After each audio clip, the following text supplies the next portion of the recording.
Buenas tardes, tengan todos.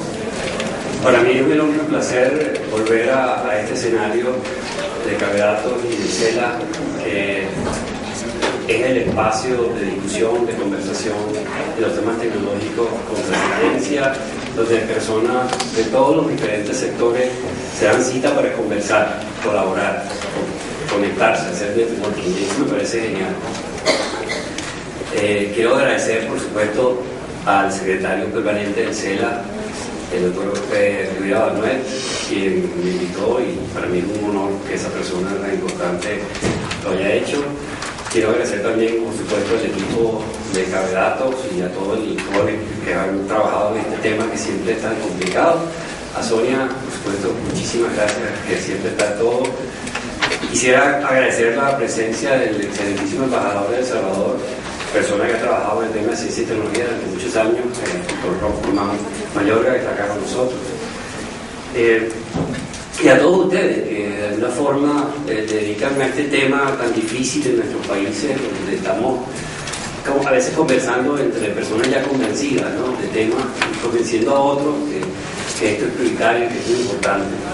Yo espero conversar con ustedes hoy, una conversación muy fluida con ustedes. Quisiera que en cualquier momento ustedes pudieran participar. Voy a tratar de ir haciendo el interactivo, preguntando algunas cosas en el transcurso de la conversación,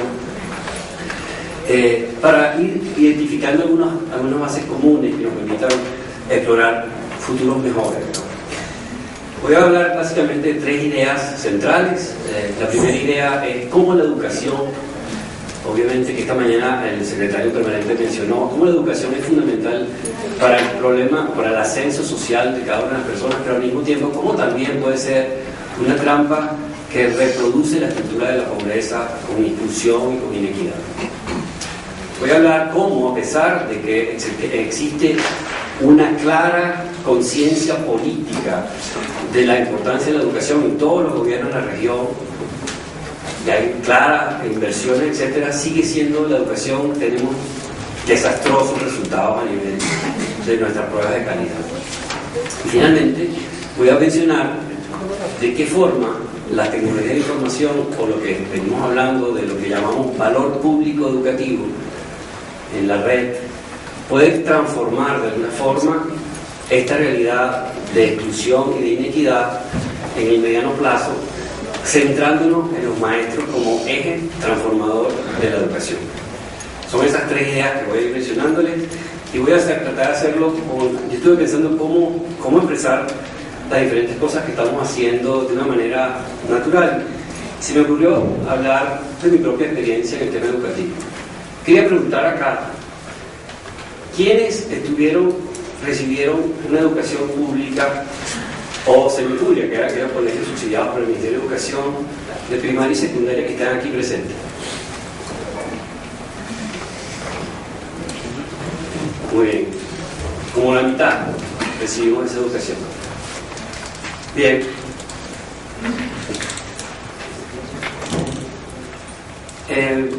Yo también estudié en un colegio semipúblico que era subsidiado por el Ministerio de Educación, del colegio San José de Calazán, en la Loma de Meta, allí justo en los Magallanes de Catia. Lo más importante que ha surgido ese colegio para todos es Salomón Rondón, que nos ha hecho 2 goles, afortunadamente. Y estamos muy orgullosos de eso, ¿no? Nosotros en este colegio teníamos unas canchas de fútbol, algunas tenían grama en alguna época del año, otras eran tierra.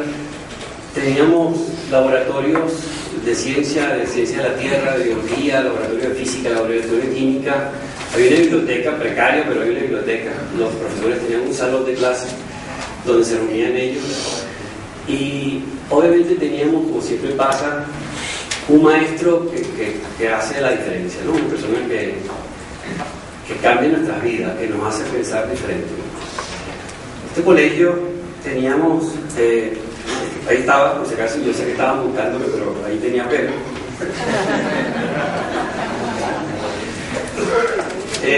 Hacíamos actividades deportivas, como les comenté, y inclusive fuimos a ver, decían que la actividad del fútbol era complementaria, para mí era lo principal, lo complementario era ir a clase. Y algunas veces fuimos, en quinto año fuimos al programa Viva la Juventud, que era Guillermo Fantástico González y tal.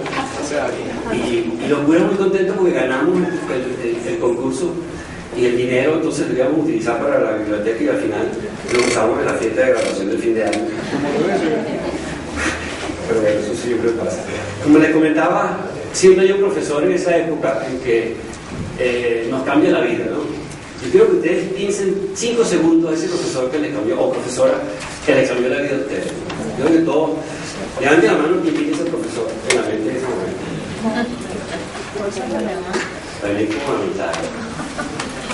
Bueno, este profesor, nosotros íbamos a unos retiros espirituales donde íbamos a rezar también, pero pasábamos mucho tiempo en la piscina, afortunadamente. Y era el padre Carlos, él está allí, no sé ni apellido siquiera, era el padre Carlos. El padre Carlos nos enseñaba a leer y a entender críticamente lo que estaba leyendo. Obviamente que era la Biblia y tal, pero salvo ese pequeño detalle que además fue muy provechoso en mi vida después, el padre Carlos me cambió la vida. Y creo que todos ustedes tienen también esa persona que de alguna forma nos ayudó a fortalecernos emocionalmente y a fortalecernos espiritualmente. Bien, esa educación de los años 60 y 70, que todos la mitad aquí recibimos, los demás no, porque son muy jóvenes, esa educación tenía como valor la posibilidad de ascenso social. Era una oportunidad que estudiando se hacía uno persona y se hacía uno ciudadano con una posibilidad de crecimiento personal y profesional.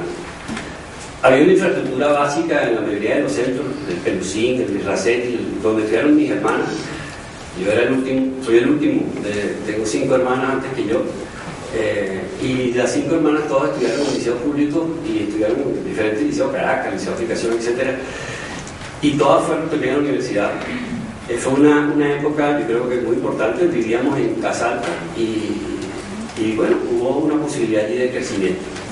Y tenemos esos maestros inspirados. Yo diría que esta es una fotografía de la mitad de las personas que estamos aquí, que vivimos esa experiencia. Bueno, fuimos unos grandes afortunados, porque en el año 80 en adelante la educación se nos desplomó. La educación pública, no solo en Venezuela, en el resto de la región se desplomó. Y se desplomó por razones diferentes. Vamos a ver algunas.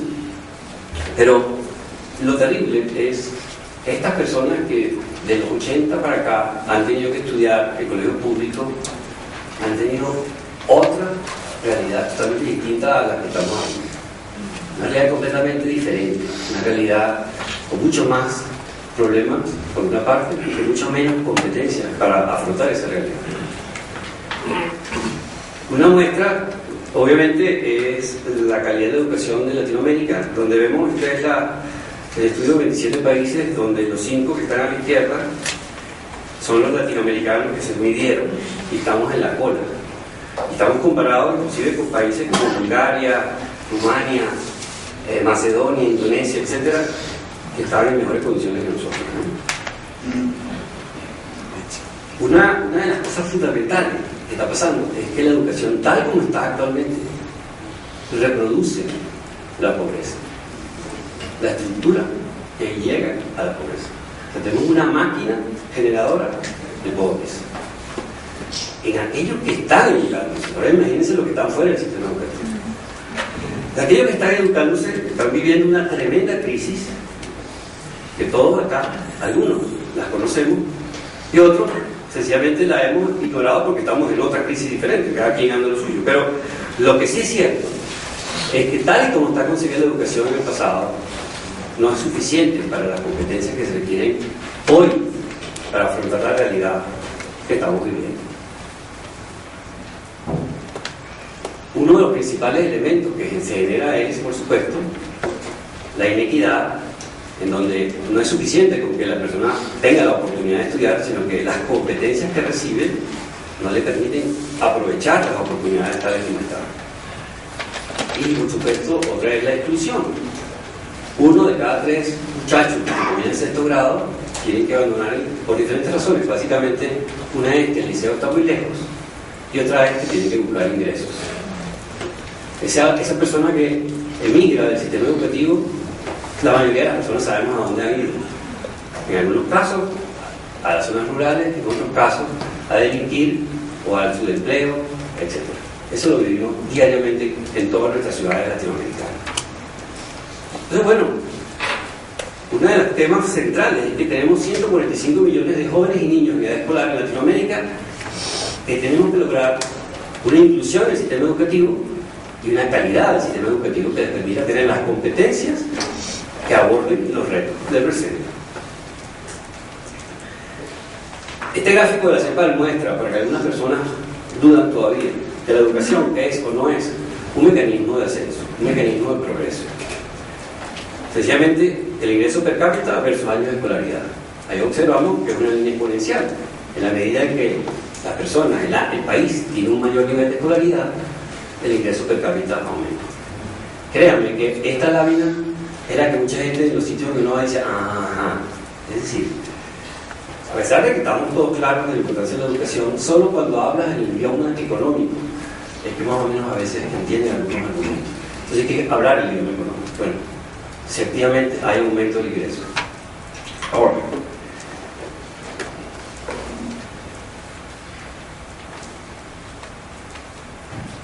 bien, si hay consenso político, yo le podía mostrar las diferentes declaraciones de los principales líderes de la región sobre el tema de educación, y son una pieza maravillosa. Pero si hay conciencia, si hay voluntad política, efectivamente, de la importancia de la educación, y esta mañana también la escuchamos, ¿por qué no tenemos el resultado esperado?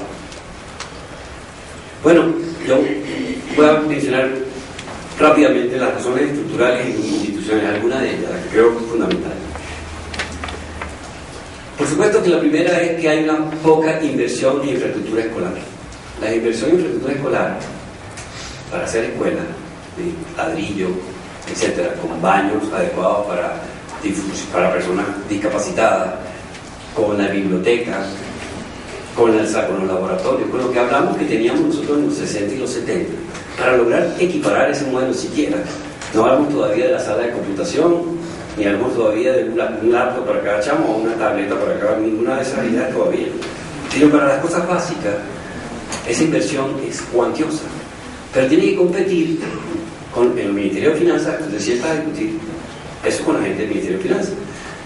¿Con quién vas a competir? Bueno, vas a competir contra las emergencias que hay en cada país, emergencias de todo tipo, tanto naturales como emergencias políticas, protestas, falta de recursos económicos para un determinado sector, deudas, y los recursos, al final, de la educación, bueno, lo que quede, ¿no? O sea, lo mismo que pasa a cada uno de ustedes cuando discuten con alguien. Al final, ¿cuál es la prioridad? Bueno, la prioridad generalmente en temas políticos son las emergencias políticas. Y las inversiones en infraestructura escolar están allí en la lista, porque obviamente todo el mundo sabe que son importantes, pero siempre están allí, no son suficientes números. En un estudio reciente que se lo recomiendo leer del BIT, institución importante en la región, que ha hecho investigaciones muy interesantes, muestra estos datos que tienen aquí. La curva es en la zona, la roja es la zona rural y la azul es la zona urbana. Y los números son la nota que sacan en la prueba PISA de literatura, de lengua y literatura. Estamos, por supuesto, ya saben que estamos rapados en todo, pero estamos recontra más rapados. Entonces, de izquierda es aquellas instituciones que no tienen sala, sin sala. La segunda son instituciones que tienen biblioteca, luego sala de computación, biblioteca más sala de computación, laboratorio de ciencia más biblioteca más sala de computación y todas las salas. O sea, como ven, hay una relación directa entre la infraestructura de un liceo, de una escuela, de un colegio, y la relación en las notas que sacaron en la prueba PISA internacional. Este estudio además maneja otras variables, pero quería solo mostrarles esta por si acaso alguien dudaba que el tema de la infraestructura era importante. Bien, la infraestructura hay que discutirla con los otros señores que también discuten infraestructura vial, hospitalaria, salario, etc. La conectividad y el equipamiento. Bueno, todo el mundo también entiende que las tecnologías de información y comunicación tienen un enorme potencial de desarrollo en este momento para la educación. Creo que ya todo el mundo lo está usando. Pero el tema es, vamos a conectarlo. Entonces hay que hablar, la escuela ya se hizo la escuela. Entonces hay que hablar con la gente que tiene el proyecto de conectividad del país, que generalmente es otra institución. Probablemente sea el Ministerio de Telecomunicaciones o una agencia local de telecomunicaciones, etc. Y luego, después que ya está dentro del plan y ya haga la conexión de banda ancha, si ya hay banda ancha, tenemos un porcentaje latinoamericano de 7% promedio de banda ancha en la región, bastante bajo. Si ya tienes la conexión, luego tenemos que ver cómo vamos a equipar a esos colegios. Y el equipamiento, entonces viene la otra discusión. ¿Quién vende el laptop? ¿Quién vende el tablet? ¿Quién vende el iPhone? Lo que sea. Y, por supuesto, los sistemas, los servicios de mantenimiento de esos equipos. Entonces también, estuve en Ecuador hace poco, una importante, no contaré eso, pero un importante proyecto de las escuelas del milenio, que un proyecto importante. A los 6 meses los equipos estaban desconfigurados y las pantallas blancas estaban totalmente desconfiguradas. En 6 meses, una inversión cuantiosísima. Preguntamos por los servicios que habían dotado y no había servicio. Ni personas adecuadas para hacer ese servicio. Entonces, tenemos el siguiente problema. Alguien vende, logra la venta, felices, pero lamentablemente el servicio de soporte que está ausente. Y finalmente la formación de maestros. Cuando llegamos a discutir que hay que formar los maestros, que son los maestros, la clave de la educación, usted quiere una educación de calidad, tenga maestros de calidad. Y si todo el mundo está de acuerdo con eso, que eso no puede suceder, bueno, pero hay que formar los maestros que tenemos. Porque los maestros que tenemos pertenecen a esta generación de los 80, los 90 y los 2000, que van a recibir la educación que hemos visto que fue muy deficiente.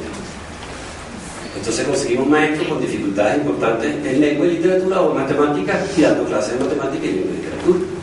Pero bien, estamos de acuerdo que hay que formarlos, estamos de acuerdo que hay que trabajar con ellos, pero eso cuesta. Y como hablamos de plata, entonces dice, bueno, pero ¿qué hay más? El maestro, dicho sea de paso, tiene las peores remuneraciones en la cadena social de reconocimiento. Tiene que salir de donde vive con problemas de todo tipo, de transporte, de violencia, tratar con niños que tienen problemas de transporte, de violencia, etc. Y encima de eso, lo poco que gana, si tú le vas a decir que lo vas a formar y que entonces no le vas a dar el aumento, sino que vas a formarlo, es una contradicción permanente. La gente dice, no, dame mi salario, no me alcanza. Y generalmente las discusiones se trampan con sindicatos, etc., donde dicen, las inversiones que hay que hacer sobre los maestros las hacemos sobre su base salarial y no sobre el tema de formación. Y por supuesto, en algunos casos logran triunfar y eso es un problema bien grave que tenemos. Te voy a explicar. Lo que he observado en Latinoamérica es que en aquellos países que está claro el tema de la educación y hacen la inversión en infraestructura escolar, tardamos entre 1 y 2 años discutiendo con el Ministerio de Finanzas y Planificación lo que hay que hacer.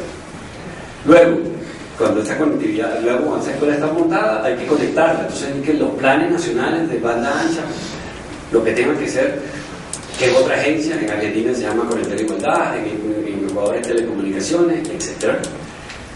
2 o 3 años más discutiendo para que entre esa escuela en el plan de desarrollo de banda ancha. Y finalmente, cuando hay que hablar de formación pedagógica, que hay que hablar con los sindicatos, y logras el acuerdo, 2 años más o 3 años más. En resumen, desde que haces la escuela, la conectas, la equipas y formas a los maestros, pasan en más de 7 años. Y como hasta ahora afortunadamente no hay gobierno que lleve más de 7 años en un solo periodo, está fuera entonces de la posibilidad de que a alguien le interese un proyecto para formar a los maestros. ¿Y qué es lo que termina pasando? Termina pasando que el proyecto queda truncado a la mitad. Es decir, se hace la escuela, en el mejor de los casos, y quizás se conecta, quizás se equipe, pero los maestros quedan fuera de la puerta. En consecuencia, todavía nos seguimos preguntando cómo es que tenemos los sistemas de educación tan malos, a pesar de que hacemos unas grandes inversiones. La propuesta que tenemos nosotros haciéndole a la región desde hace ya 1 año con el equipo que estamos trabajando, donde está Esteban Reyes, que es la persona del medio, y Olga Ramos en el área educativa, es que se equilibren las presiones entre los sectores que producen los costos de coordinación entre los ministerios de Finanzas, Telecomunicaciones, Ciencia y Tecnología, Educación, etc., por una parte. Que sea el profesor el centro de la transformación donde hay que enfocar las inversiones. Y tercero, bueno, vamos a aprovechar este milagro, esta maravilla que significan las tecnologías de información y comunicación para lograr llegar a las zonas rurales, a las zonas urbanas de bajos ingresos, con bajos costos, masivamente, y dándole la mejor calidad posible en la educación. Es decir, por primera vez tenemos la posibilidad de que todas las personas puedan ser atendidas con calidad. Y eso es una magia que la siguiente generación puede aprovechar. Voy a aplicar como un ejemplo lo que acabo de decir. Nosotros tenemos dos proyectos de infraestructura escolar con los gobiernos de Ecuador y con los gobiernos de Argentina.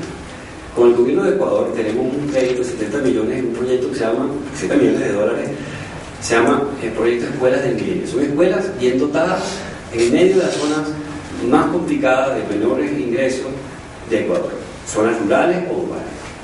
Y la idea es que estas escuelas estén bien equipadas y sus maestros, en algunos casos le dan la vivienda, en otros casos le dan un subsidio, pero básicamente apoyar al maestro en su formación también. Y en Argentina tenemos el proyecto Más Escuelas, que también viene haciendo hace muchos años con el BID, un proyecto importante de más de 1.500 establecimientos escolares, y nosotros estamos contribuyendo con unos 150 nuevos. Bien, estos dos proyectos los utilizamos para probar nuestra hipótesis de formación de maestros. La primera es sentarnos con todos los actores en la misma mesa para discutir el crédito o la operación que se va a dar. De manera que la discusión se pone la zanahoria en la mesa y todos tenemos que trabajar sobre ese mismo objetivo. El Ministerio de Infraestructura, que son los que siempre se llevan las mayores tajadas, son la gente más poderosa, se les tiene que explicar que un porcentaje del crédito tiene que ir también para la formación de los maestros y otro porcentaje para la conectividad y los equipamientos. Se generan agendas comunes, se generan programas y se hace seguimiento. La idea es que en lugar de hacerlo secuencial, lo hagamos en paralelo y estos tiempos se reducen a 2 o 3 años. La propuesta que tenemos entonces es lo que llamamos escuelas CAF. Las escuelas CAF son el concepto de lograr esa doble brecha que hay que solucionar. Primero, el tema de la inclusión, cobertura de todas las personas que están en un país. Y eso las redes lo permiten. Y segundo, el tema de la equidad. La posibilidad de que una persona que esté en zonas rurales o urbanas de bajo ingresos tenga la misma calidad de educación que pueda tener una persona en las zonas urbanas de mejores ingresos. ¿Cómo lo logramos? La idea es construir este concepto que la C es de construcción y adecuación de las escuelas. Ahí hablamos de escuelas bien dotadas, con una infraestructura importante para personas con discapacidades, con todo lo que hemos hablado anteriormente. Segundo, una nube de aplicaciones en donde estemos probando, comprobando y colaborando múltiples actores en la construcción de valor público. Ahora voy a hablar un poco más sobre eso. La línea es la formación de esos maestros. Bien, C de construcción de escuelas, A de aplicaciones en la nube y F de formación de maestros. Por eso le hemos puesto ese acrónimo de la carta. ¿Cómo es ese portal? ¿Cómo es esa plataforma? Esa plataforma tiene una filosofía. La plataforma de la filosofía es, allí están lo que llamamos recursos educativos abiertos. Y que sencillamente son aquellos materiales, contenidos, herramientas tecnológicas, etcétera, totalmente libres, abiertas a todo público, con cursos completos. Segundo, herramientas también como los laboratorios, etcétera, que puedan simuladores, etcétera, totalmente abiertos. Pero lo más importante es que haya licencias de derechos de autor que promuevan la publicación abierta. Es decir, todo lo que llamamos Creative Commons, es decir, todo aquel que vaya a usarlo lo puede usar, reutilizar, señalas la fuente y si lo haces no a nivel comercial, puedes reutilizarlo cuantas veces quieras. La idea es que esto esté abierto. Y esta idea no es una idea que se nos acaba de ocurrir, somos unos genios de la noche, sino obviamente hemos visto cosas que están funcionando en el terreno. La idea central de los recursos educativos la dividimos en 4 grupos digamos, 4 grandes grupos de instrumentos, de recursos que existen. Los repositorios de aprendizaje. Esta mañana la persona, José Sosa, que hablaba de interoperabilidad, hablaba de la importancia de tener repositorios de aprendizaje, libros abiertos, cursos masivos en línea y cursos abiertos Open Courseware. Bueno, me quedan 5 minutos. La idea de este portal es que tengamos aquí a un profesor que comprende, busca, reusa, intercambia y crea nuevos conocimientos, nuevos productos que van a ser intercambiados con sus pares.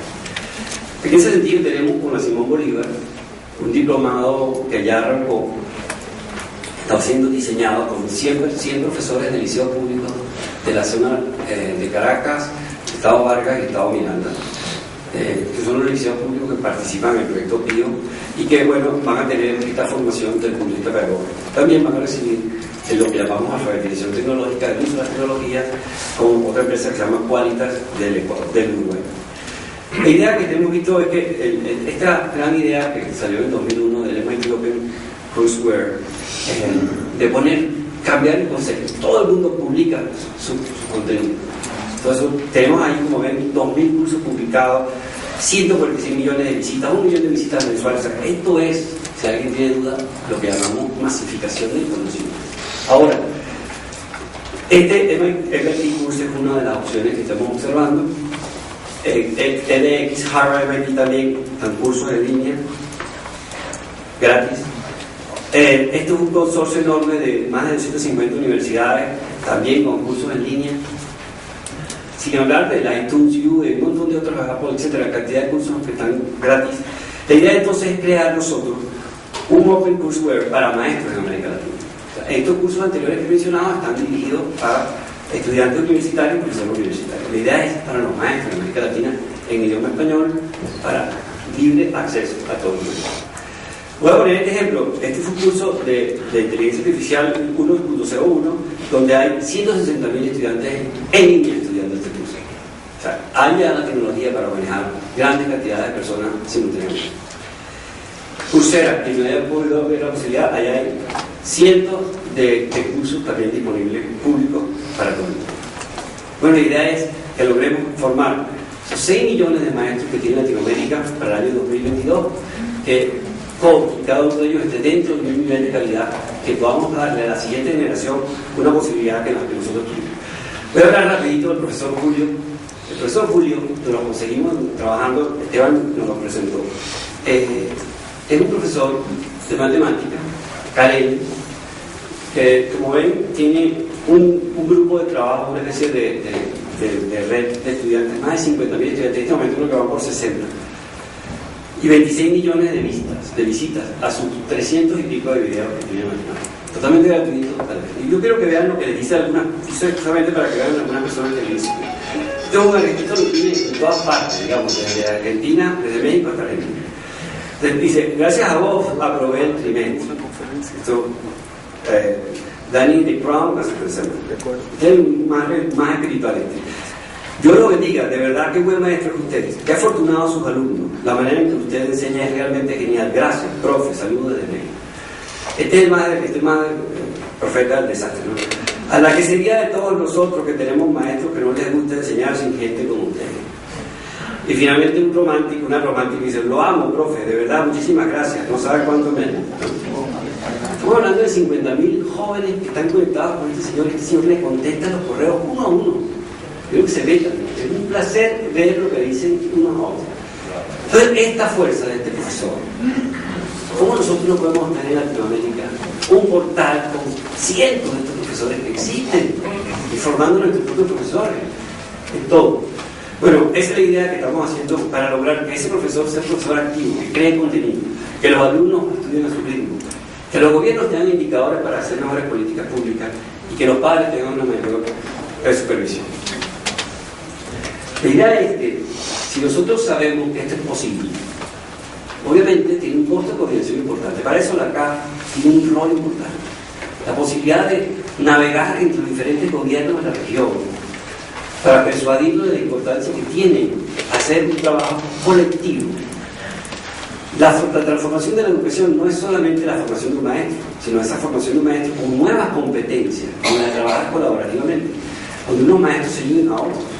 Como lo que pasa con la Orquesta Juvenil de Venezuela, la Orquesta Sinfónica, donde unos alumnos le enseñan a otros. La clave no es que hay un solo obrero, pero hay cientos de miles de jóvenes que enseñan a otros jóvenes. Esa es la idea central de este grupo, es lograr que los maestros se transformen a sí mismos entre ellos, entre pares. Y si eso es así, estoy seguro que la inclusión y la inequidad en la región va a reducirse. Y ese crecimiento que hablamos esta mañana del 3% de Latinoamérica va a ser muy superior en 10 años. Muchísimas gracias.